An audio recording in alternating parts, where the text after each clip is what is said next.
Hey guys, Royal McCreary here, and we are back to business. I'm with Wade Carpenter and James Chapman, and today we're going to talk about some training and delegation. Anytime you're running a small business, it's important to do both of those, right? So, anytime you have somebody that's new, you got to get them trained, you got to free yourself up to do that work to train them. So, that's where some delegation comes in. James is going to kick it off and give us some cool perspectives on delegation. Wade's going to talk about training and delegation. James, just jump in, man. Let's dive in and talk about it. All right, appreciate it. James Chapman, Osmond Chapman Insurance. So let's start off with training. All right. First thing you need to remember is training is was one of the biggest lessons for me, really trying to grow a company. Training is not something you did, it's something you do. It has to Continually do. be ongoing. If you expect your company to evolve, you to evolve, you need the people that work with you to evolve. You need to make sure you're investing in them with proper training. Now, you can't have a training program if you just try to create something or just then watch you. You need some structure to it. If you're a one person shop right now, you should document your processes. Because how can you expand and grow if you do not document your processes so it's consistent? Because then there's no identity to it, right? You're not building anything that's consistent. All you're doing is going, well, this is my way of doing work. I'm going to tell the person that comes in under me the way to do work, and I hope they do it that way. But let me tell you, they're going to put their own mix on it. And maybe so. In some areas, that's good. Some areas, you just want to paint the lines on the road. They can maybe choose the color of the car. You know what I mean? Yeah, So, we often use like that same analogy, but like a bowling alley with the bumpers up, right? yeah, The goal is to hit the pins and keep the customers happy and yeah, make sure the product and the engine moves. But we don't care if you bounce down the yeah. the borders to get there. Yeah, I mean, we're all built a little different. So you do want to leave some room, but structure that. That shouldn't just be hit or miss, just to guess at it. Like, do you want to scale something that's consistent or do you want to scale chaos? All right. The other piece of that is if you expect something, inspect it, right? Everybody's heard that. Inspect what you expect. You can't do that on a whim or when you just happen to notice and go, man, that one employee seems a little off. Now, if you see they're off, they've been off for a long time, right? So you have to have a consistent process. And the way we look at it, we call it auditing. We go back and audit every single person's work in the company every single month. We grade to that. We have a breakdown. They understand what they're audited on, what we're looking for, which in turns connects to their key results areas, what we need them to do for the company. So we train to So, it. James, quick Yeah. question there then.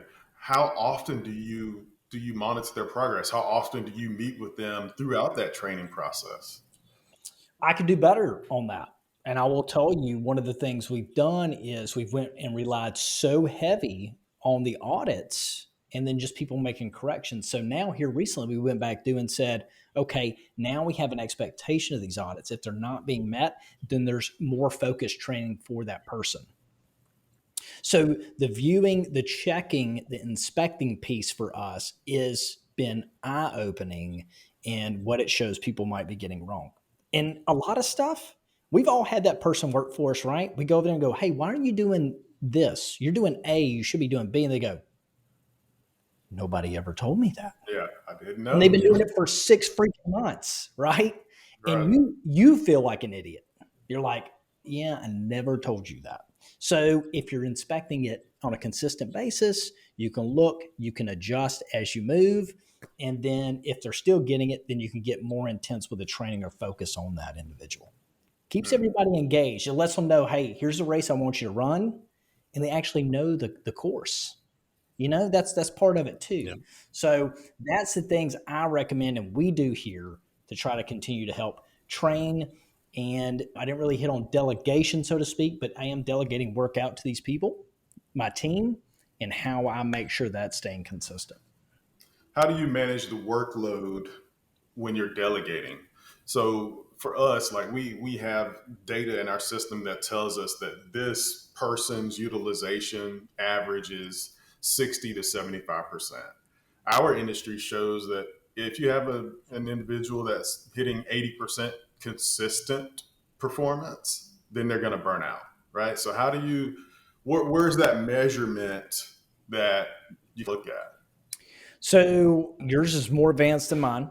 What we have is it tracks through, and we have what's called a sit rep report, which has expectations in the key areas. And I have Mm-hmm. a minimum number I expect to see. As far as work coming in, we do everything as teams. So, like, it drops in the buckets, the correlating buckets, and people are pulling from those. What I do like there is, since it's multiple people in the team, they see what other people are grabbing and making sure, like, holding each other accountable to it. They're having to Got it. communicate across a team and make that stuff work like it should. So somebody can't just silo off and not get the work done. You know what I mean? The rest Got of it. the team's going to know about it. Not perfect, but that's what we're doing now, and that has worked pretty well for us.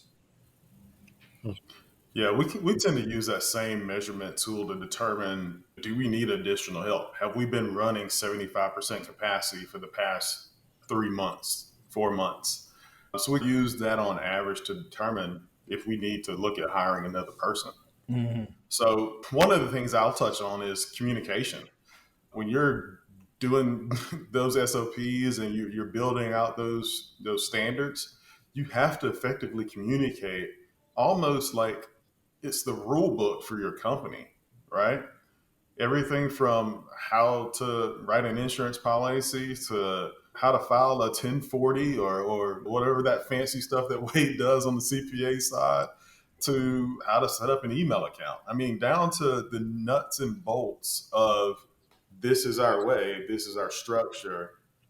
Try not to deviate unless you get the same end result, faster, better, stronger. So I always stress communication and clearly writing out those SOPs. We have been using AI for that. I mean, it's just an easy topic. It's an easy way to build that out, especially for things that don't change regularly. We even had AI write us an article on how to do a hard drive swap with backing up and erasing the data as an SOP. Now, we took it as a framework and cleaned it up and made it ours, but that's an easy way to build your SOP database fast. So, Mm-hmm. Wade, I'll kick it to you. I know Yeah, well, you've you're got just some stealing my AI. thunder there because actually that was one thing I was kind of going to go into. But I wanted to kind of start off with talking about the delegation part because I think all three of us we've all been in business for many years. And I think back to when I really first started, I tried to do everything myself. And then you hire somebody and somebody screws it up, something. And then I think back to Michael Gerber and the E Myth. It's like you get somebody, you put your faith in them, and then they screw something up. And then you become this micromanager to where you try to go back to like, I'll do it all myself. And that's no way to scale a business. There's no way to, I mean, maybe you don't want to scale or whatever, but I mean, you have to believe in your team. And some of these things that we're talking about with training, it's just a lot of people get a fear of letting go and trusting others on these things. So training can be really frustrating. You train somebody and they leave. You write up a bunch of systems and then the software changes, the process changes. So over the last 20 something years I've been on my own, several of those things have happened to me and you get frustrated. And I do believe strongly in writing up these procedures from the E-Myth, creating these systems, but it's always been such a long drawn out process before ChatGPT. And I've also learned that sometimes there are employees that can write these things, and there's a lot of people that are just not wired that way. So that's exactly what one of the things I've been doing and preaching was, even if you just get the procedure started, go in Chat GPT, say, I want a procedure on how to do a accounts receivable invoice or whatever it is. And you may have to change it for your system, but it goes a long way to getting something started. And it definitely can streamline that process. And sometimes the way we write, I hate to say it, but ChatGPT can make it, you can say, I want it on the fifth grade level or something like that. And we all have probably the curse of knowledge because we've all been in our business for many years. And sometimes I forget, like I'll use an acronym or something, and they have no idea what that acronym stands for. One of the other things I was going to talk about was I've tried to do a lot more. We've added to the team. We've grown our team quite a bit in the last year. And when somebody comes in, you're training them on the same stuff. And we've tried things like we're writing these things out, but unfortunately, sometimes people don't read these things that we have, these procedures we got written up. So we've done a lot of things like recording like videos of walkthroughs. There's some software that we started using called Scribe How, and there's another one called Komodo Dex we've been using that will do sort of like a Loom video, which Loom is another good thing to use, but like Scribe or scribehow.com, I think it is, will basically, you click through what you're doing and it will actually write up the procedures. And you may have to edit it, but it does screenshots as you go through, and that's great. The latest iteration, we've been doing our team meetings, and there are several things like Otter AI or Fireflies or some of these that will record your meeting and transcribe it. And what I've been doing with that is, well, I'll take that transcription from that comes out and I'll pop it in ChatGPT and say, summarize this. And as well as like, give me some frequently asked questions from this, things like that. Do you think that's going to be the next wave, Wade? Like, you and I have client conversations a lot, and I'm sure, James, you do too as well with clients. But do you feel like that's the next wave of documentation?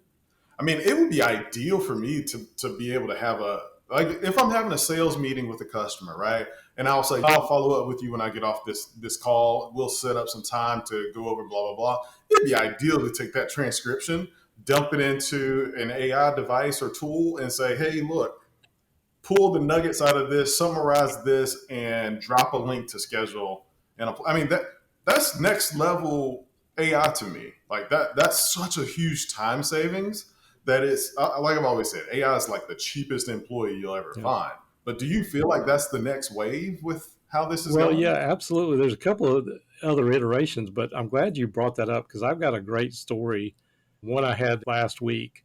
I met with a prospect about a month and a half ago, and I actually had it recorded in Otter AI. And I didn't hear from him for quite a while. And he ended up coming back and he said, I'm sorry I hadn't been in touch, but I actually had a baby. And this was like, and I didn't remember what I had told him, whether I'd quoted prices. And I went and took that transcript, threw it in Chat GPT and asked it like, did I quote him any prices? Did we talk about like job costing? Things like that. And that was a huge help for me remembering who this person, I hate to say, remembering that. But the other part of this that I'm actually trying to do, and I'm sorry if I'm getting long winded on this, but I love this stuff. We've taken some training on things like QuickBooks and payroll and stuff like that. You can create chat bots. We've got one that we're using right now. It's called like myaskai.com. We can throw our content in there and it'll basically summarize it. And then you can ask questions of it. And we can put it in like Slack. So we could have a payroll channel and my team can go in Slack and say, hey, what's the state unemployment limit for Georgia? My team hasn't really taken to it because I haven't pushed it a lot, but they like the idea. Not either. They don't understand it. Yeah. I think that's why a lot of folks that aren't like, even on my team, like we have a highly technical staff, they won't use it. Yeah. And I'm like, guys, it's a tool. Yeah. Like, Well, use it like you would use any other tool, but that they just can't wrap their head around it. that's where, I haven't really moved into putting it in Slack, but I do think it's possible that we could be seeing that in the next year or so, a lot more. And it goes back to like creating all this content and you got written stuff and people don't know where to go find it. And you have to have some kind of catalog of where to go find this training material. And if they're not going to dig through that, that's why I think these chatbots are going to be great to help with answering basic questions. And so that's something I'm building out right now. And sorry, I've been long winded on this, but I think it's a game changer for me. Now, real quick, I'd like to add to that. So these other two guys here, they're early adopters on a lot of stuff. I don't want to say I'm a late adopter on things, but I'm not as quick as they are. Couple things to keep in mind. If you've scaled a company or you're scaling a company, you probably know every intimate detail about that place. I can promise you, if you're really trying to make it bigger, you're not going to know everything. There's carriers I cannot even process a payment in, and that's week one work. I can't do it anymore. I have no idea. Got no idea. I could probably stumble through it, but it's going to take me 15 when it takes 2 for everybody else, right? So building those processes, because somebody's going to come back and question, hey, am I doing this right? And you're going to have no idea. And you should be able to go to your guide and reference that. Also, all these things you're talking about, amazing tools. I'm starting to play with Chat GPT too, but like even start simple. You can pop open a Zoom, you can get a Zoom account for free, and you can screen share or just record your screen as you walk through 5-minute processes. And then you can put that in a share file for anybody in your office to be able to watch and reference. I have a ton of them. I have a whole catalog of them, and that's what I've done. So you'll get smarter and more creative and on the level these guys are talking about, but all you got to do is just start somewhere and make it happen. I'm with you on that, James. We use Snagit. Snagit's been around for years, and now they have it so you can record yourself on the video while you're walking a customer through whatever you need them to see. Or I use it for a lot of SOPs. Like if I'm doing an SOP for a video or video SOP on something, I'll just hit record in Snagit, put myself on the screen, put the image on the screen of whatever I'm wanting the technician or end user to do, and it's just easy. It's easy, fast way to get a personalized response to your customer or to your team. Mm-hmm. So, many different ways to delegate, right? We've even started doing some video training that way too. So, there's many ways you can do that. Start training your folks on video. Hey, look, yeah, it'll be time consuming. It'll be productive, but it's also a good way to document the process and lay it out the way you expect it to be done. So I totally get it. All right, guys, we are closing in on time today. I want to invite you guys to like us, subscribe, and follow every single one of us in this video. My name is Merle McCray. I'm with Ramtech PC Solutions. We make IT simple. Wade, you are with Wade Carbon with Carbon Company CPAs, and we specialize in helping contractors make more money and grow their business. James Chapman. James Chapman, Osmond Chapman Insurance. We've got you covered. We've got you covered. I love it, guys. Thank you today. Thank you for watching. Hopefully, you picked up a few nuggets, and we'll see you next time. Thanks.